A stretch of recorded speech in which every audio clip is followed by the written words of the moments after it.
Seriously entertaining game on Saturday night. Both teams kick 100 points. Do you ever get the chance during a game to think we've actually got a good game on our hands or too much going on?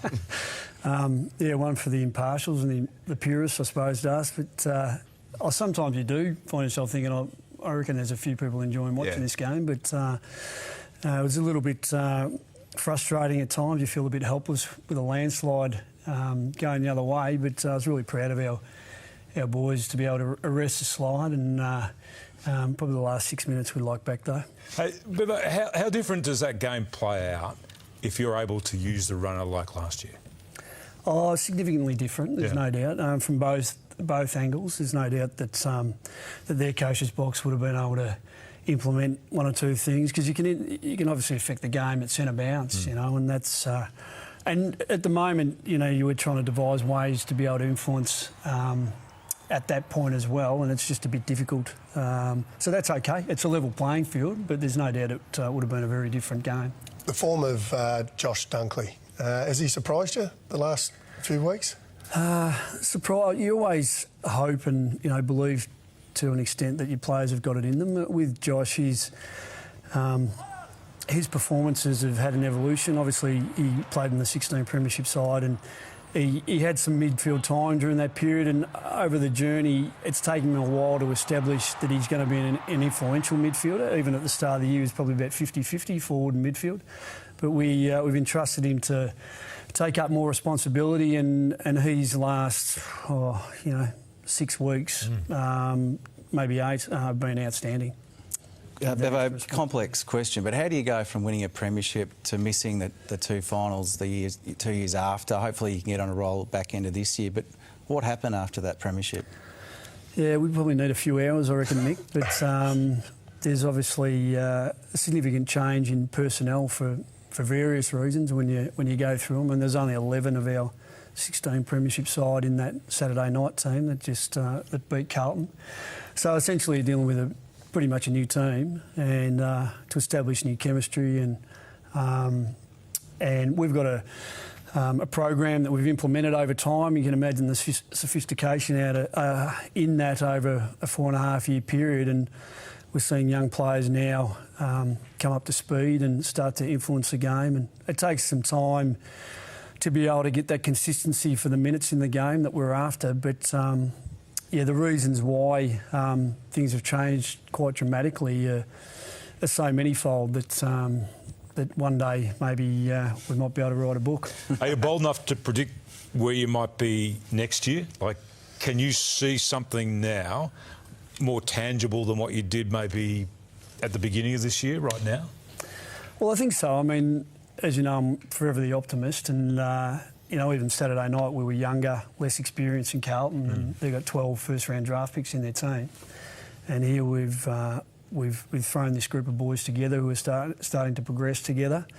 And I said the other week that I don't think that any coach can sit here and say that there's a 3, 4, 5 year window to success. I really think your time is always sort of now and the next year, because you don't know now with free agency and the movement of players and the complexities of the draft and the free market, whether or not you're going to be able to hold your group together. So you've got to make hay right now and establish a foothold of some kind of momentum. So not only do your players want to stay and you can retain them, but you've also got an opportunity to attract players who yearn for success to your football club. The one thing that you can't plan for, and I saw you obviously a few weeks ago with the retirement of Tom Boyd, but you can't plan for situations like that.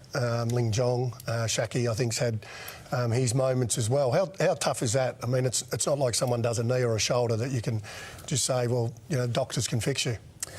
No, and it's probably one of the hardest things to get your head around. I mean, at the end of 16, especially with Boydie, you know, he'd obviously, the club had been criticised, Tom had been put through the ringer at different stages, and there was enormous pressure on him. And right at that point in time, you know, where it seemed like all the problems of the world had been solved and there was no turning back. And you know, as I said a while ago, the footy world was really his oyster. To be able to forecast the downward spiral that Boydie went into, well, no one could see coming. And that that has an effect, and obviously Jong in recent times having to deal with so much physical anguish in his rehabilitation from so many injuries, it's really got to him. And what you look out for are the signs within your whole group and all your people, not just your players but your support staff, because that we're the ones who need to pick people up and make sure there's a positivity in the environment. And it can affect people who aren't experiencing that directly at the time. Hey, Bevo, I was reading some recent research that's come out since 2007, since the introduction of the iPhone, and the data on this generation is that mental health has doubled extraordinarily, anxiety's doubled, depression's doubled in that time. You're in charge of groups of young men who are right in that zone. Is this the new frontier with social media, with all the pressures that come, the incredible level of scrutiny that you face and your players? Do you feel that's the number one challenge you've got as a coach to try and manage that aspect? It's one of them, Das. I mean, we've gone from that, saying don't look at it, steer away from it, it's going to do you no good, to now saying, well, we can't advise our players to steer clear. They've got an appetite for it. Some of them invite it, and they're going to look at what's happening on the social channels.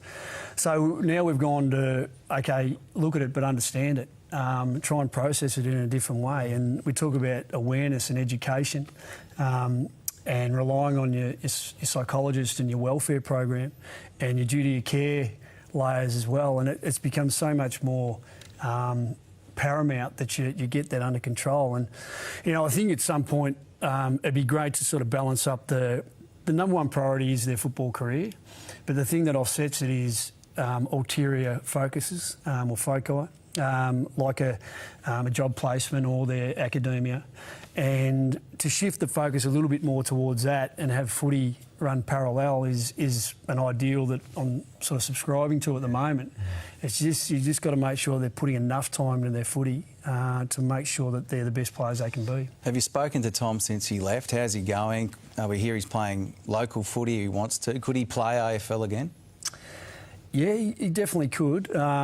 His junior club's Norwood, and he play in the Eastern Footy League, and he's got a strong desire, I think, to go and play in the suburbs, which is fantastic. So you escape that total public profile, but then you go and you can play in the the local domestic league, and I'm hoping that he's aware of what he's going to cop over the fence when he plays. But I think it's a good move for him, and it's probably lined up with a job opportunity, I would say, as well. That's usually what happens. But it just shows you, to be able to escape from the public eye is sometimes such a great lure for players who just feel like they're just under too much scrutiny. On what you're saying, what comes over the fence, what have you made as a senior coach of the images across the weekend of the crowd policing and whatnot? Yeah, well, I mean, obviously the game's it's tribal when it comes to supporters, and the EPL, it's pretty much risk elimination, isn't it? When you talk about risk management, you sit the opposing crowds away from each other, and you hope they don't run into each other after the game. Now, obviously, the extreme on the weekend, it seemed like a risk elimination process to have the security walk up and down the aisles. And I mean, it's always been there. There's always been tension and some adversarial behaviour, and we've got to accept that occasionally it'll happen. But we can't have that sort of look in our game. Our supporters need to be able to go to the game and cheer as loud as they can. So obviously it's going to be sorted out, and hopefully the fans aren't too disgruntled by it and they keep turning up. Have you got a motto this year? Obviously 2016. Why not us?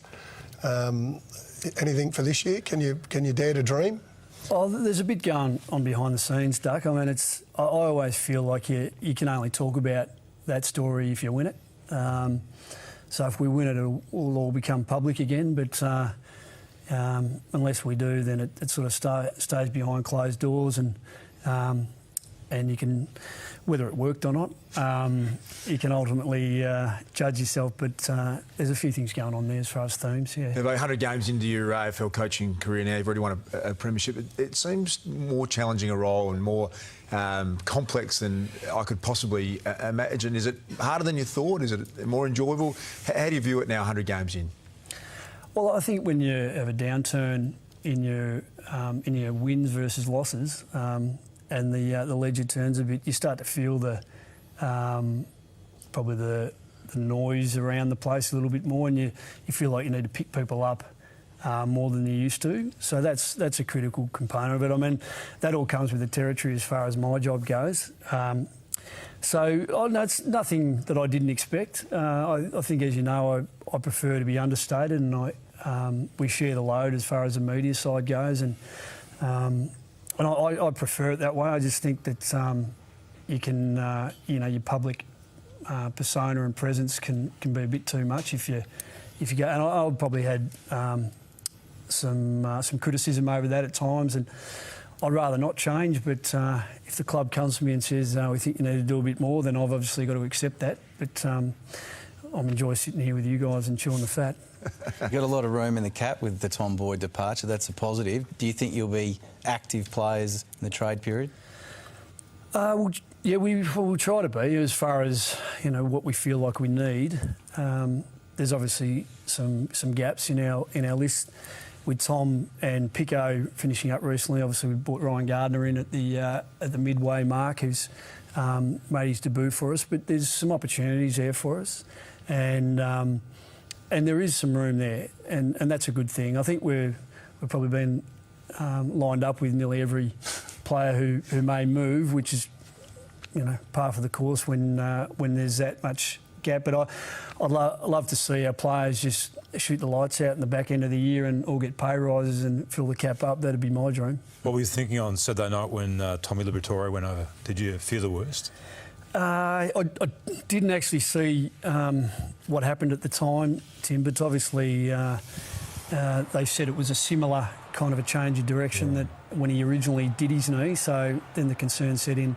But he's being operated on tonight. He's having an arthroscope, and David Young's optimistic that he's hopefully only going to need to trim up the cartilage, and he may be okay in the short to medium term, so that'd be a great result. How would you describe him? We hear a lot of different stories about Tom Liberatore. How would you describe him as a player, as a person?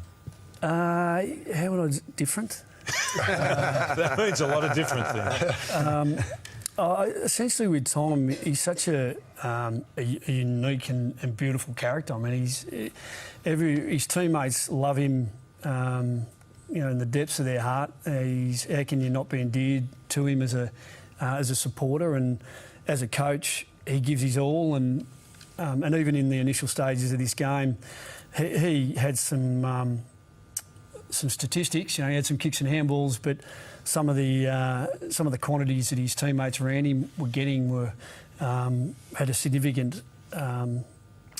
He had a significant impact on that with what he was doing on the inside and helping Jack McRae and helping Marcus Bontempelli and Josh Dunkley, and he's such a great team player. But he's a different cat, and he's and I think it's just the struggling periods of his career have been the two Ricos, and probably after 16, and he was one of a number of players finding their way back to the best performances after such a unique experience in their lives. And I'm just so happy that he's been able to get back to it now, and hopefully we'll get him back in a handful of weeks.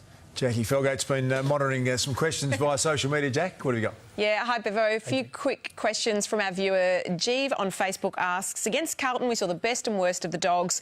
How do we resolve that inconsistency in your game? Yeah, I'd like to think it's the best of us and maybe the best of Carlton rather than the glass half empty. But I think some of those downturns, and even, we've been three-quarter time, we were close to the Cats, we were close to the Pies, but as I mentioned earlier, in this side that maybe lacks experience and lacks the games experience as well, it's going to take some time for them to run games out in a capacity that we'd like them to. But we're scoring better than we have over my journey as the Doggies coach, and it's just that there's too much the other way, Jackie, and I think that's what maybe that who was it? Jeeve. He's alluding to. We'd rather Charlie Curnow didn't kick 7 goals. It is helpful. And one final question. Rob on Twitter asks, why is Caleb Daniel placed in a vulnerable position week after week? he's in All-Australian form, from what I've heard, CD. It's easy to pick those occasions where he gets outmarked, and ideally we don't like him sliding back and competing one-on-one in the goal square, but there's plenty of players who are 6'2" and 6'3" who get outmarked in those situations as well. So I'd say what was that guy's name again? Rob. That's Rob. But tell Rob to stop picking on little blokes. OK, Rob, you've been told. Hey, Bevo, we'd love to spend more time, but we have to go. Thanks for joining us. It's always a great pleasure to catch up with you, mate. Thanks for having me, Darcy. Thanks, guys. Coach of the Bulldogs.